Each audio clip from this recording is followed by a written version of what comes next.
here today. Wildcats will be playing host to Tennessee Tech Saturday at 1:30 p.m. Game will be televised on the SEC Network Plus is the availability on that. Did you say 1:30, Tony? That's odd. 1:30. Yeah. Keeping you guys up late. Yeah, 1:30 p.m. as opposed to a.m. All right. No, looking forward to being back home again. Acknowledging the 25 seniors that we have that are going to play the last time at Kroger Field. Really appreciate those seniors. Some have been here for a long time, some, not so long, but they've all had an impact, and we appreciate them. And also the support staff. There's a lot of young people that dedicate a lot of time, and I probably don't say it enough and acknowledge them enough, but really appreciate them.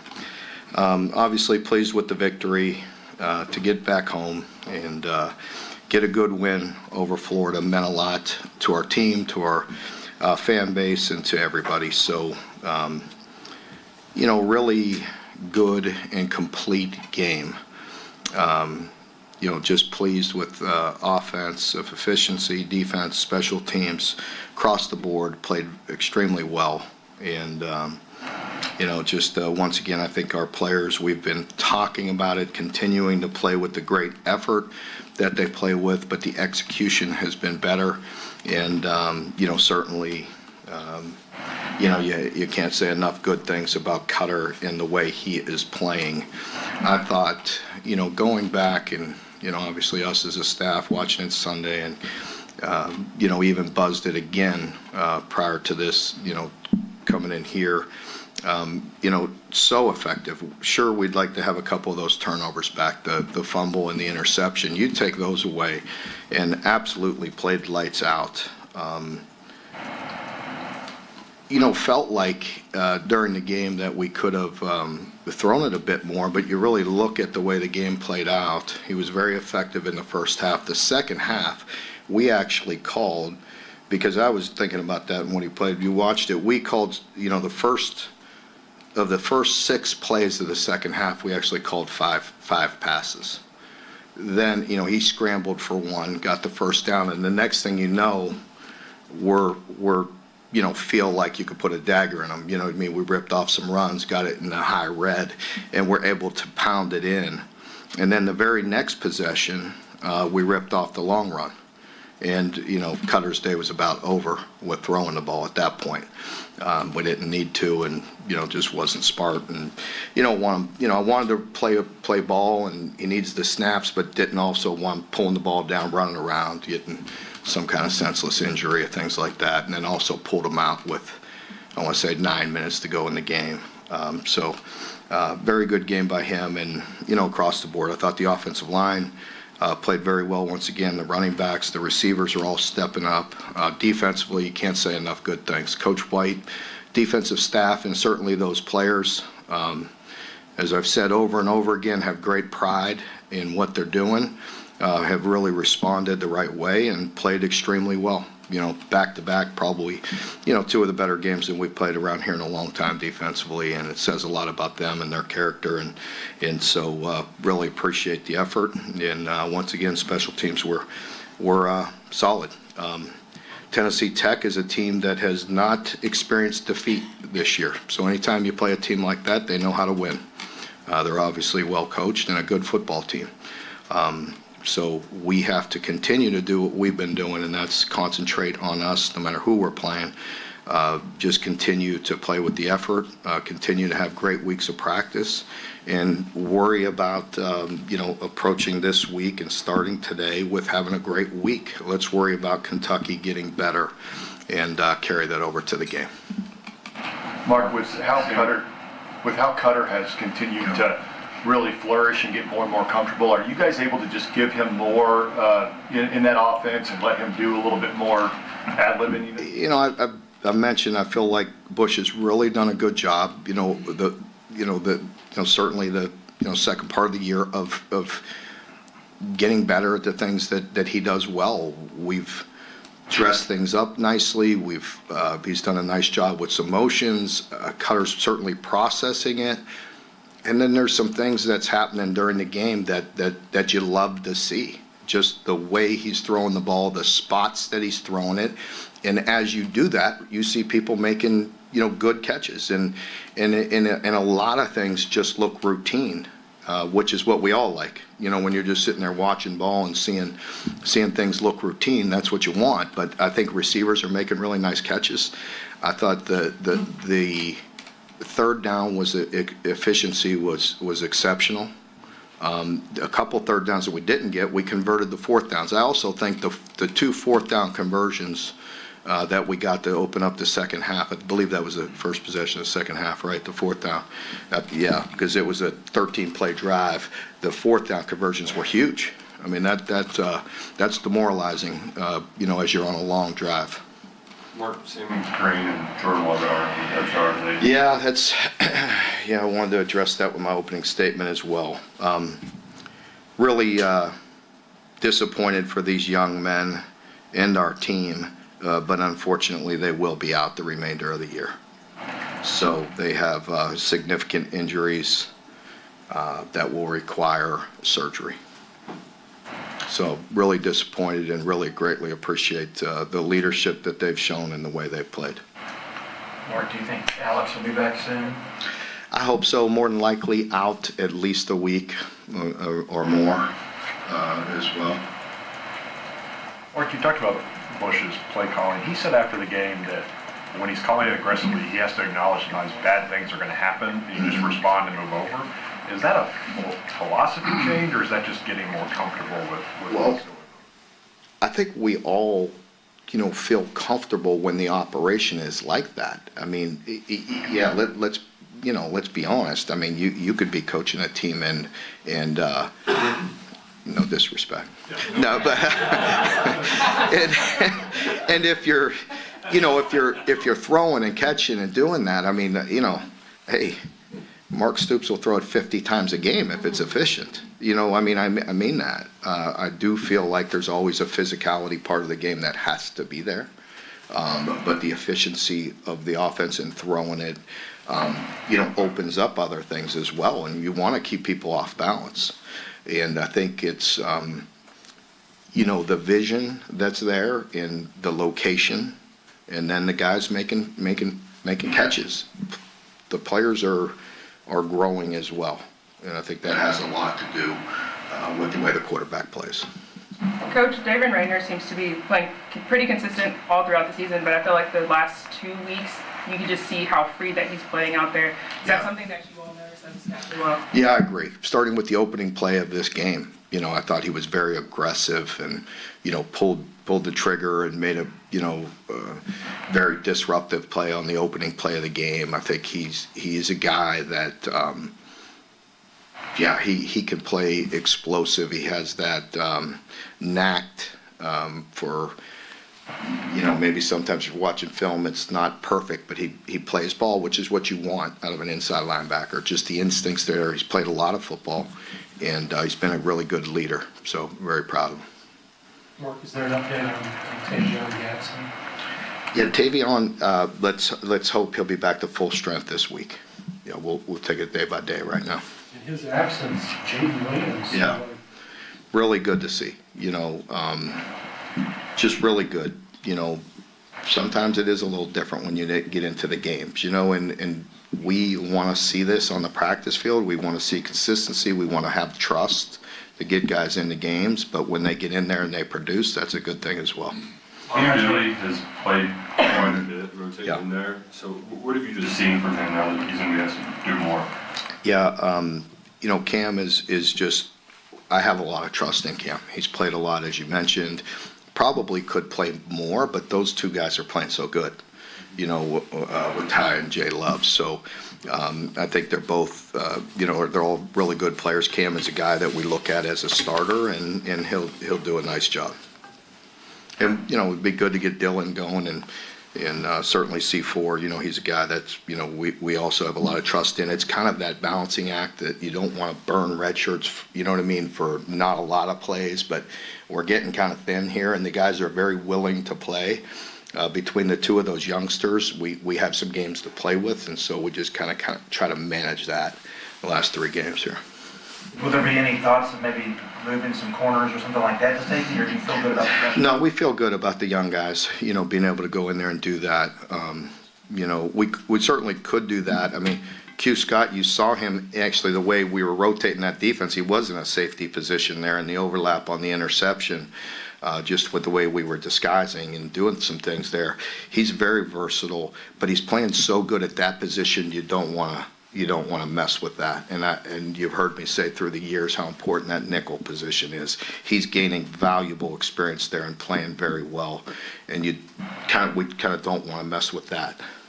How do you feel Grant Godfrey has come along, and though he played, I think, career high snaps on Saturday? Yeah, again, really proud of Grant. I thought he really stepped up, did some really good things.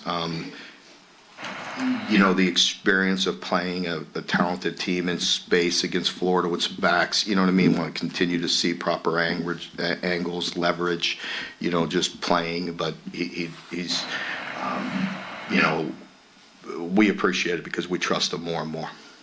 It looked like DJ Waller went all the way through warm-ups on Saturday. Yeah, DJ was very close. I feel like he really wanted to go in that game. We couldn't see him fully open up, leading up to it. It's getting very close. Let's hope, this last 3-game stretch, he can be at full speed. He's another one. Because of the situation we were in, certainly he was a guy that was playing as good as anybody on our defense, but, with the way it's played out, we have 3 games to play with for a red shirt for him as well. So now, hopefully get to it. Marcus, As much as we don't like to admit it, teams do play down to their competition. How does the fact that Tennessee Tech is 10-0, how will that play into how you motivate? I hope it really helps our team because it should. Anybody, you give them all credit. I know there's some teams out there. I mean, credit Indiana, the way they came back this week and won. I mean, there's some teams that, when you're undefeated, it says a lot. You know how to win. And these guys have done that. It's a credit to them. And, it should get our team's attention. Our team has been very motivated with ourselves in trying to improve and just trying to get better. If we continue that approach, then we'll play well. Because fully admit, we hadn't always done that, here. And we want to. We preach it, we talk about it, we coach it, but it doesn't always happen. The better football team you become, the better you'll play each and every week. Can you talk a little bit about their offense and the problems it poses? Because they score a lot of points. They do. They got a quarterback with a lot of experience. They have some experience across the board with their team. They're very multiple. They're a group that will get into quite a bit of sets. You'll see a lot of 11. You'll see the standard sets out of 11, but you'll see big sets. You'll see 12. You'll see 21. You'll see 13. You see multiple sets. They do a really nice job. Anytime you get a quarterback that can make plays and create and that's confident, I think he plays very confident, and he rubs off on that team. Mark, you don't like false confidence. You've spoken about it before, and yet this team has gone through so much adversity. They still seem legitimately confident. What do you attribute that to? Yeah, I think just, early when we, you look at it across the league. You look at big picture, like I tell them a lot, like nobody's going to feel sorry for you. Watch the NFL, watch SEC football. It's tough. And when you feel like you have the opportunity to win games, you're making your plays short, at times and doing things you can do. It's just about us getting better and making those plays when you need to. Not always, but I mean, we know, we're capable and we know we're getting better. I think it's a tribute to the coaches and a tribute to the players that you could definitely see the team getting better as we move forward. So we just want to keep that mindset. Your team has also been great in limiting distractions, and Zach had that little video this week that went viral. How did you feel about that, and how did you or the team deal with that? Well, we're always going to be a program built on development and accountability. Always have been and always will. And mistakes are going to happen, and those become coaching moments. To all of us. So Zach made a mistake. He acknowledged it, and he's apologized for it, and we've addressed it, and we're going to try to move on. Senior day coming up this week. I think this is the last group of guys with COVID years available. How different is it going to be back to getting getting back next year to a roster without these 23, 24, 25-year-old guys on it. Well, we think, We will see. There's always litigation against the NCAA. So Did your opening statement about an early game fight, like how different is it going to be just getting out there early and having a Saturday night to yourself? well, it will be nice to play during the day and see some sunshine. No, we love the night games. It's a nice mixture. We've talked about it all the time. The atmosphere, here and on the road. It's challenging on the road. It's nice to be home and, have everybody juiced up and energized and all that. But it's also nice to play college football sometimes and see the sun. And, for our players, I think health-wise, honestly, people don't think about that. When you constantly play night games and these young men get home late, wired up after a game or on the road, getting home at 3 a.m. It adds up now. It takes its toll on them. And, and that's something that I think we all have to take into consideration. But, and that gets back to, I don't want to get it on a tangent about, Zach's situation or just in general, but you look at what happened in the NFL and mental health and what goes on with kids and the challenge. It's hard, man. It's hard. And, that's one thing I'll say that I'll stick up for our team. We are going to be accountable. And we've acknowledged that. He's acknowledged that. We will continue to do that. And there's no excuse. But there's also no place to reward these people that call themselves trolls. There's no place for that for young people. Coach, we've talked to Seth the past weeks before the wins, and he always would say this team is so close to getting there, and now we're finally seeing what this team has seen in themselves. For you, is this the expectation you saw in this team as well, and what you were hoping? Absolutely, what we're hoping. I think you've heard me say it, and I know I've said it in here. I understand it's a results business. I'm a big boy. I handle it. I understand that. But I also know what this team was getting better in certain areas. You have to have a lot of pieces together to win in this league. Heck, half of our league, guys, have the same amount of league victories as us right now. Hear that. That's tough. You know what I mean? It's tough. It's a grind. 8 teams in our league have 2 or less. No excuses, just fact, right? It's fact. We're just trying to get better, and I appreciate their effort. Now that you have stacked up some wins, what's the message to ensure that the foot does stay on the gas and that momentum keeps rolling down the hill? I think just those guys understand the reward of just playing well, right? The results are the results. A lot of times, and what you've heard me say, it's not lip service, it's the truth. You play some great team, you know what I mean? The results are what they are. If you prep the right way, play your butt off, and play hard and execute in critical moments, you're going to give yourself a chance. And that preparation is what matters. And that mindset is what matters. And so how they approach this week is what matters. The results are the results. You know what I mean? And we want to win. But you have to do those things or you have no chance. Mark, both your offensive tackles obviously sort of moved up the food chain, so to speak, pretty far into this. How do you feel they've played? But the tackles, you see, yeah. Really, across the board, really pleased with the way the offensive line is playing. There's going to be moments, but again, watch who they're playing against. Watch, it's going to happen. And watch the NFL. And these guys are the best in the world. It's hard to block those guys, all the time. And so there's going to be some mishaps. But in general, their fight has been tremendous. They've been very physical in the run game. In the pass game, very solid. I think we had 1 sack in this game. And, so not perfect, but playing very well, in general. Mark, everybody's happy when the offense is rolling. What is the one big misperception that maybe fans and media have about a Mark Stoops offense that you want to dispel? Well, I'm going to say something that'd be the headline. I was going to say, Mark Stoops is not an idiot. But no, you absolutely want what we're seeing at times right now lately is balance and some excitement in the offense. You have to be able to do that. Otherwise, you drop back and you get wrecked, and that doesn't look pretty, right? I mean, that's not what you want. You have to be capable of it, and you have to work towards it. We've always tried to have that balance. Again, if we can drop back and throw it 50 times a game and be extremely efficient and be exciting and throw it around, then hey, let's do it. It's pretty hard to do for just about everybody. So where do you think this idea of, hey, if Mark Stoops could run the football every time he would, and he handcuffs his offensive coordinator, where does that come from? Well, that whatever, you could write what you want. I mean, handcuffing and, that's, whatever everybody wants to say. I'm the head coach, I'm responsible for it all. So I could take anything that's written, it really is. But, I think it's fair to say, I've made no bones about it since I've been here, we need to be physical, and I want to be physical. And if we weren't, I wouldn't have been here this long. You know what I mean? So that I know.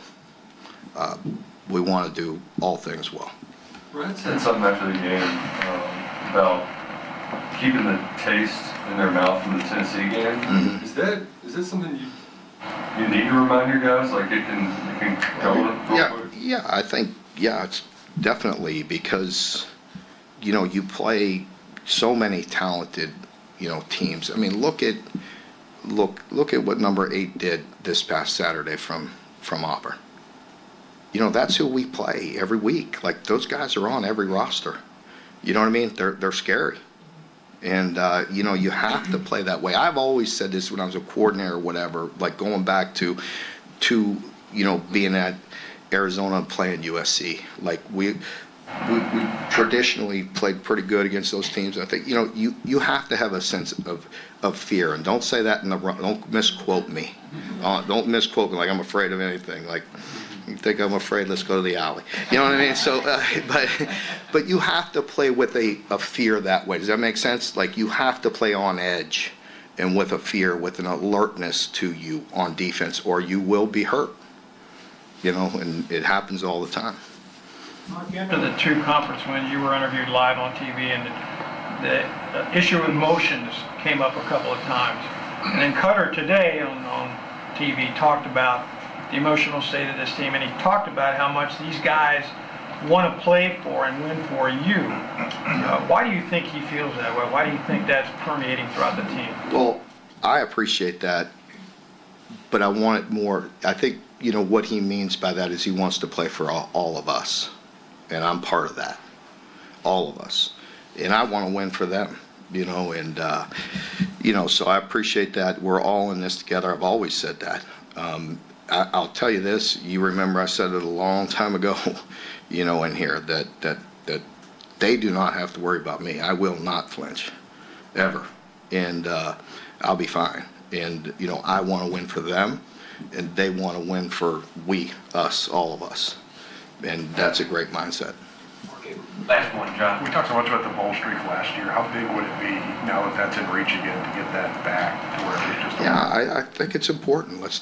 I don't deny the things that are right in front of you that are true, that are real. You know what I mean? It is important, but let's just win this week, and that's not coach speak. That's truth. You keep on stacking good things on top of good things, and, the results will be there. Okay, folks, thank you very much.